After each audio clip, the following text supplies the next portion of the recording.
Welcome to Haas's Kitchen, and I've got a good one for you today. It's going to be really crispy chicken nuggets made in the air fryer. If you find my videos helpful, please give me a thumbs up and subscribe.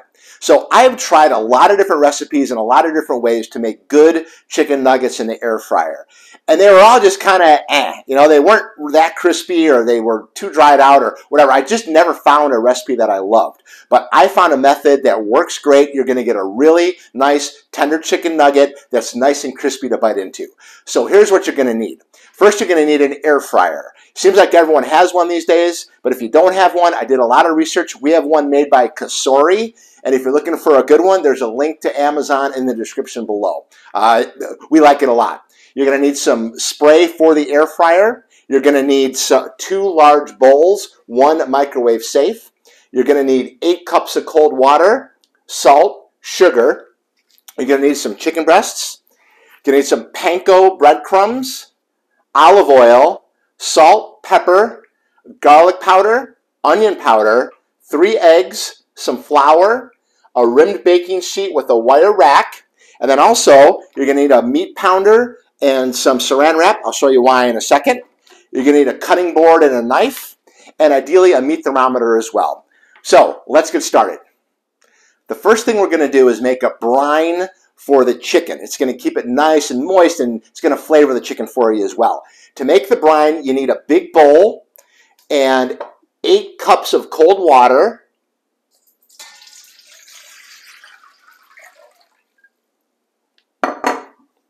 3 tablespoons of salt, 3 tablespoons of sugar. And we're going to whisk this till it's all dissolved. Make sure it all gets dissolved. Okay, we're going to set that aside. And now we're going to work on the chicken. Now you're going to need 2, 3, maybe 4 chicken breasts, depending on how big they are. I happen to have 2 massively large chicken breasts, so I'm only going to do 2. And a chicken breast is usually thicker on one end than it is the other. So what we're going to do is take a piece of saran wrap, lay it over the chicken breast like that, and then you're going to take a meat mallet or a pan and use the flat end. Don't use the sharp end. Use the flat end. And all we're going to do is just whack it. You don't have to hit it too hard, but we're going to hit the thick end like that till we have a nice uniform thickness on both chicken breasts. So I'm going to do that to both of these. I'm going to do that to both of these, and then we're going to be back in a second. I finished pounding out my chicken breasts, and you can see they're all about the same thickness now. So now I'm going to show you how to cut them into nuggets. So you can see there's kind of this angle here. What I'm going to do is I'm going to cut the breast into thirds, 1 1/3 like that, and then we're going to cut across each one of those pieces and make nice nuggets. So I'll show you what I mean. I'm going to cut it into thirds on a diagonal that way, and then I'm going to take each piece and I'm going to cut it across into nice bite-sized nuggets. And you'll get 3 or 4 nuggets per piece, depending on how big your chicken breast is. So we're just going to cut it just like that into nice bite-sized chicken nuggets. And if you have any that are too big, just cut them in half. So I'm going to finish cutting these up, and then we'll go to the next step. All right, all of our chicken is cut up now into nice bite-sized nuggets, and we're going to place these into the brine and let it sit there for 15 minutes. And then I'm going to have chicken hands after this, so I'm going to go to the sink and make sure I wash my hands. Anytime you handle raw chicken, make sure you're very clean with your hands.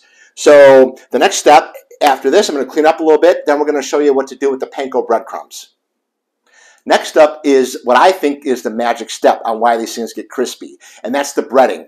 You need panko breadcrumbs and olive oil for this. And if you buy this Kikkoman box, you need 3 cups, and that's the entire envelope.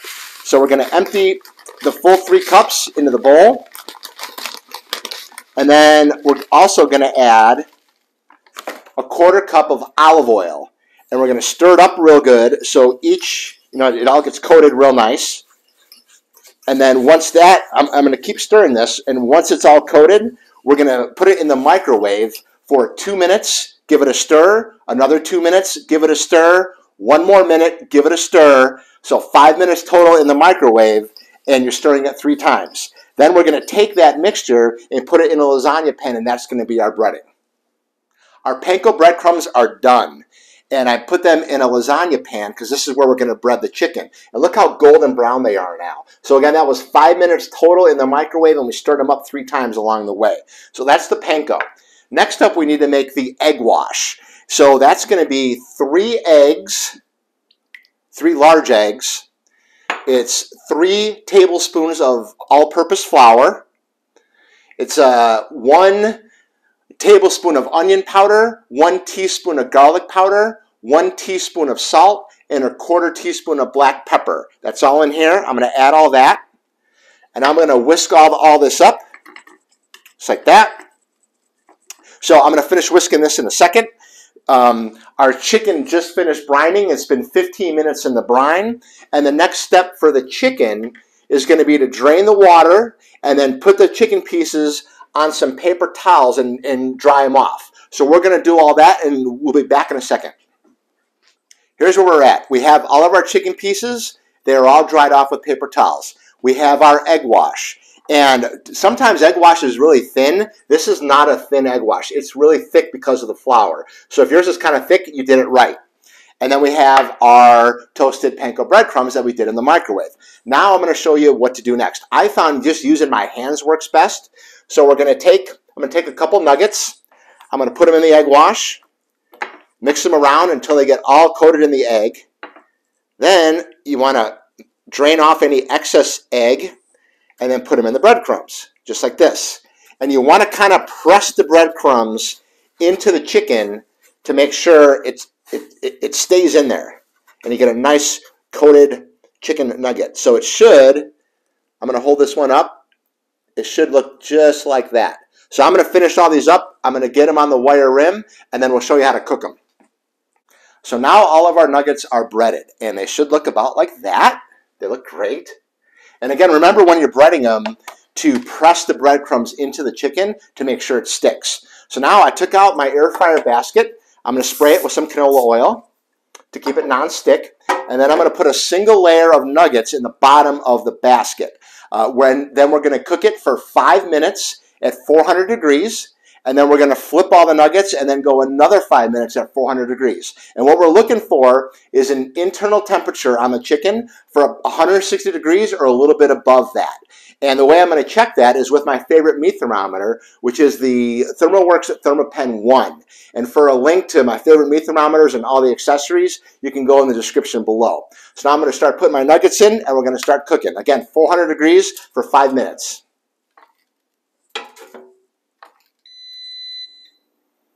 Okay, so they've been in for 5 minutes at 400 degrees, and now we're going to flip them. And they're looking nice and golden brown already. I washed my tongs, and I'm going to flip them over, and then we're going to go another 5 minutes at 400. So let me flip all these over real quick. I was able to fit 10 in the bottom of my air fryer. Your air fryer size might be bigger or smaller, so it's going to depend. Okay, so those are ready to go. Now, so you can see we do them in batches. And you may not be that hungry, or you may not want to eat all these. What you can do is put the remaining nuggets you don't want to cook today, put them in a single layer in a Ziploc baggie and freeze them. And they freeze great. And then you can take them out, put them in the air fryer frozen. You just have to up the cooking time for a couple minutes. So here we go. We are going to go another 5 minutes at 400 degrees, and we'll see how they look. Okay, the nuggets just finished up here. They are nice and golden brown. I'll show you one in a second. I'm going to put one on the plate and test the temperature. Again, we need at least 160. So let's see where we're at. And I'm at exactly 160 degrees. So we are right on point. I'm going to take all the nuggets out of here, put them on the plate, let them cool for a minute, and then we're going to take a bite. We let the nuggets cool on a plate for a few minutes. Now I'm getting ready to take a bite. Now I would probably use barbecue sauce or a honey mustard sauce or even a hot honey sauce to dip them in. But I'm just going to have one of these plain and see how we did.